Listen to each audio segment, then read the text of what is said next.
അപ്പോൾ ഇന്ന് നമ്മൾ നോക്കാൻ പോകുന്നത് അധികാര പങ്കിടലിനെക്കുറിച്ചുള്ളൊരു കഥയാണ്. ശരിക്കും പറഞ്ഞാൽ രണ്ട് രാജ്യങ്ങളുടെ കഥ. അവരുടെ പ്രശ്നം ഒന്നായിരുന്നു, രണ്ടും ജനാധിപത്യ രാജ്യങ്ങളുമായിരുന്നു. പക്ഷേ അവർ തെരഞ്ഞെടുത്ത വഴികളുണ്ടല്ലോ, അത് തികച്ചും വ്യത്യസ്തമായിരുന്നു. ഈ കഥകളിലൂടെ നമുക്ക് അധികാരം പങ്കിടുന്നതിന്റെ യഥാർത്ഥ പവർ എന്താണെന്ന് മനസ്സിലാക്കാം. അപ്പോൾ നമ്മൾ ആദ്യം അധികാര പങ്കിടലിന്റെ ഒരു പസിൽ എന്താണെന്ന് നോക്കും. പിന്നെ ഈ രണ്ട് രാജ്യങ്ങളുടെ കഥയിലേക്ക് കടക്കും. അവർ സ്വീകരിച്ച രണ്ട് വഴികൾ, അതിന്റെ ഫലം എന്തായിരുന്നു, അവസാനം എന്തുകൊണ്ടാണ് ഈ പവർ ഷെയറിംഗ് ഒരു ഡെമോക്രസിക്ക് ഇത്ര അത്യാവശ്യമെന്ന് നമുക്ക് മനസ്സിലാക്കാം. ശരി, അപ്പോൾ നമുക്ക് തുടങ്ങാം. എന്താണ് ഈ അധികാര പങ്കിടൽ എന്ന സമസ്യ? എന്തുകൊണ്ടാണ് ജനാധിപത്യത്തിൽ ഇതിന് ഇത്രയധികം പ്രാധാന്യം കൊടുക്കുന്നത്? അതായത് സംഭവം സിമ്പിളാണ്. ഒരു ജനാധിപത്യ രാജ്യത്ത് എല്ലാ പവറും ഒരൊറ്റ സ്ഥലത്ത് അല്ലെങ്കിൽ ഒരാളുടെ കയ്യിൽ ഒതുങ്ങി നിൽക്കരുത്. നിയമമുണ്ടാക്കുന്നവർ, അത് നടപ്പിലാക്കുന്നവർ, പിന്നെ നീതി ഉറപ്പാക്കുന്നവർ, ഇവർക്കിടയിൽ അധികാരം കൃത്യമായി വിഭജിച്ചിരിക്കണം. എന്നാലേ ആ സിസ്റ്റം ശരിയായി പ്രവർത്തിക്കൂ. അല്ലെങ്കിൽ ഒരാൾക്ക് തോന്നിയ പോലെ കാര്യങ്ങൾ ചെയ്യാമെന്ന അവസ്ഥ വരും. അത് തടയുകയാണ് ലക്ഷ്യം. ഈ ഐഡിയ കുറച്ചുകൂടി വ്യക്തമാക്കാൻ നമുക്ക് രണ്ട് ചെറിയ ഡെമോക്രാറ്റിക് രാജ്യങ്ങളെ പരിചയപ്പെടാം. ഒന്ന് യൂറോപ്പിലെ ബെൽജിയം, പിന്നെ നമ്മുടെ അയൽരാജ്യമായ ശ്രീലങ്ക.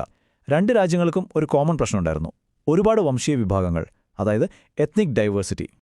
നമുക്ക് ആദ്യം ബെൽജിയം നോക്കാം. അവിടുത്തെ അവസ്ഥ കുറച്ച് കോംപ്ലിക്കേറ്റഡ് ആണ്.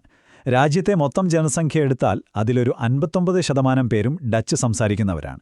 അപ്പോൾ അവരാണ് മെജോറിറ്റി. പിന്നെ ഒരു 40% ഫ്രഞ്ച് സംസാരിക്കുന്നവരുണ്ട്, 1% ജർമ്മൻ സംസാരിക്കുന്നവരും. പക്ഷേ ഇവിടെയാണ് കഥയിലെ ഒരു ട്വിസ്റ്റ് വരുന്നത്. രാജ്യത്ത് ഭൂരിപക്ഷമുള്ള ഈ ഡച്ച് സംസാരിക്കുന്നവർ തലസ്ഥാന നഗരമായ ബ്രസൽസിലെത്തുമ്പോൾ ന്യൂനപക്ഷമായി മാറും. അവിടെ വെറും 20%മേ ഉള്ളൂ അവർ. അതേസമയം രാജ്യത്ത് മൈനോറിറ്റിയായ ഫ്രഞ്ച് സംസാരിക്കുന്നവരാണ് ബ്രസൽസിലെ മെജോറിറ്റി, ഏകദേശം 80%. ഇത് വലിയ പ്രശ്നങ്ങൾക്ക് കാരണമായി. കാരണം തലസ്ഥാനത്താർക്കാണ് അധികാരമെന്ന ചോദ്യം വന്നു. ഇനി നമുക്ക് ശ്രീലങ്കയിലേക്ക് വരാം. ഇവിടെ സ്ഥിതി വളരെ ഡിഫറൻ്റാണ്. 74% വരുന്ന സിംഹള സംസാരിക്കുന്നവർ, അതൊരു ക്ലിയർ മെജോറിറ്റിയാണ്. തമിഴ് സംസാരിക്കുന്നവർ 18%മേ ഉള്ളൂ. അതായത് ബെൽജിയത്തിലെ പോലെ തലസ്ഥാനത്ത് ഭൂരിപക്ഷം, രാജ്യത്ത് ന്യൂനപക്ഷം, അങ്ങനത്തെ സങ്കീർണമായ അവസ്ഥയൊന്നും ഇവിടെയില്ല. ഒരു വലിയ ഭൂരിപക്ഷ വിഭാഗവും ഒരു ചെറിയ ന്യൂനപക്ഷവും. അപ്പം നോക്കൂ, രണ്ട് രാജ്യങ്ങൾ, രണ്ടും ജനാധിപത്യ രാജ്യങ്ങൾ. രണ്ടിടത്തും ഈ ഡൈവേഴ്സിറ്റിയുടെ വെല്ലുവിളിയുണ്ട്. അവർ ഇതിനെ എങ്ങനെയാണ് നേരിട്ടത്? അവരുടെ തീരുമാനങ്ങൾ എന്തായിരുന്നു? അതാണ് ഇനി നമ്മൾ കാണാൻ പോകുന്നത്. ഇവിടെ വെച്ചാണ് ഈ രണ്ട് രാജ്യങ്ങളുടെയും കഥ രണ്ടു വഴിക്കായി പിരിയുന്നത്. ശ്രീലങ്ക ഭൂരിപക്ഷത്തിന്റെ വഴി തിരഞ്ഞെടുത്തു, അതായത് മെജോറിറ്റേറിയനിസം. എന്നാൽ ബെൽജിയം എല്ലാവരെയും ഉൾക്കൊള്ളുന്ന അക്കോമഡേഷന്റെ വഴിയിലൂടെയാണ് മുന്നോട്ടു പോയത്. അപ്പോൾ എന്താണ് ഈ ഭൂരിപക്ഷ വാഴ്ച അഥവാ മെജോറിറ്റേറിയനിസം? അത് സിമ്പിളായി പറഞ്ഞാൽ, ഭൂരിപക്ഷ സമുദായത്തിന് അവർക്കിഷ്ടമുള്ള പോലെ രാജ്യം ഭരിക്കാം എന്നൊരു വിശ്വാസമാണ്. ന്യൂനപക്ഷത്തിന്റെ ആഗ്രഹങ്ങളോ ആവശ്യങ്ങളോ അവർക്ക് വേണമെങ്കിൽ പരിഗണിക്കാതിരിക്കാം.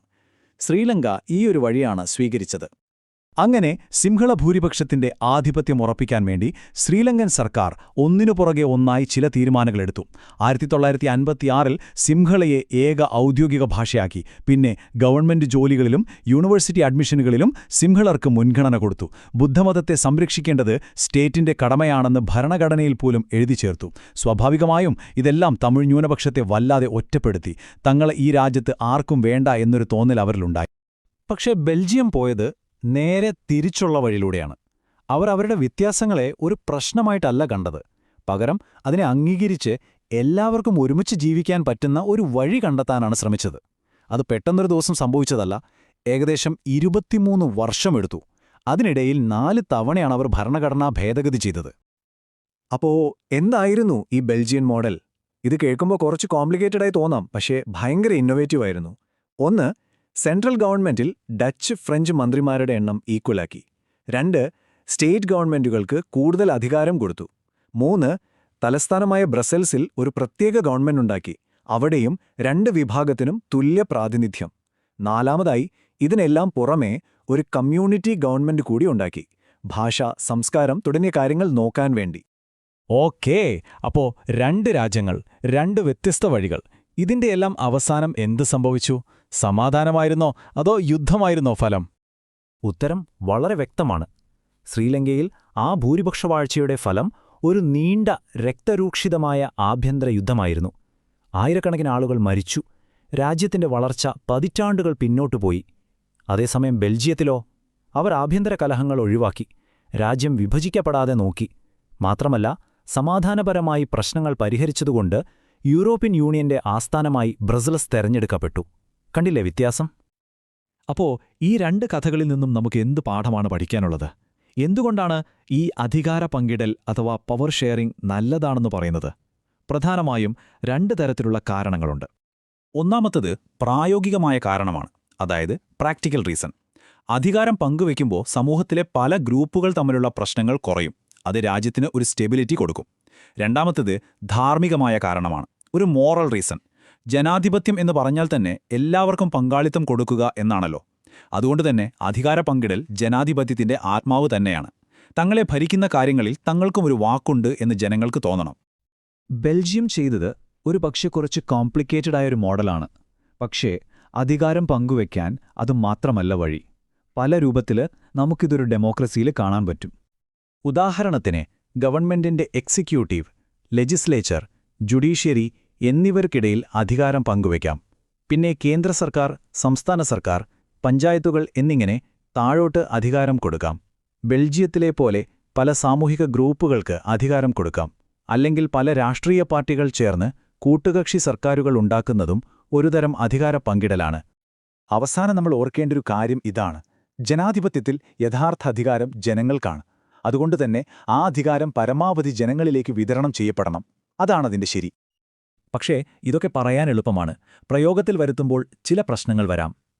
ലെബനനിലെ ഖലീൽ എന്നൊരാളുടെ കഥ നോക്കൂ. വലിയൊരു ആഭ്യന്തര യുദ്ധത്തിന് ശേഷം അവിടെ ഒരു പവർ ഷെയറിംഗ് ഡീലുണ്ടാക്കി. അത് രാജ്യത്ത് സമാധാനം കൊണ്ടുവന്നു. പക്ഷേ ആ ഡീൽ അനുസരിച്ച് ഓരോ വലിയ പദവികളും ഓരോ മതവിഭാഗത്തിനായി റിസർവ് ചെയ്തിരിക്കുകയാണ്. അപ്പോൾ നല്ല ജനപിന്തുണയുണ്ടായിട്ടും ഖലീലിന് ഒരിക്കലും രാജ്യത്തെ ഏറ്റവും ഉയർന്ന പദവിയിലെത്താൻ കഴിയില്ല. അപ്പോൾ ചോദ്യം ഇതാണ്: യുദ്ധത്തിൽ നിന്നും കരകയറുന്ന ഒരു രാജ്യത്തിന് ഏതാണ് നല്ലത്? സമാധാനം ഉറപ്പാക്കുന്ന, പക്ഷേ ഖലീലിനെ പോലുള്ളവരുടെ അവസരങ്ങൾ ഇല്ലാതാക്കുന്ന ഒരു അധികാര പങ്കിടൽ സംവിധാനമാണോ, അതോ എല്ലാവർക്കും മത്സരിക്കാൻ അവസരം നൽകുന്ന, പക്ഷേ പഴയ പ്രശ്നങ്ങളിലേക്ക് തിരികെ പോകാൻ സാധ്യതയുള്ള ഒരു സാധാരണ വിന്നർ ടേക്സ് ഓൾ ഇലക്ഷൻ സിസ്റ്റമാണോ? ഇതിനെളുപ്പമുള്ളൊരു ഉത്തരമില്ല. ഈ ഒരു ചോദ്യം നിങ്ങൾക്കായി വിട്ടുതന്നുകൊണ്ട് നമ്മളിന്നത്തെ ഈ വിശകലനം ഇവിടെ അവസാനിപ്പിക്കുകയാണ്.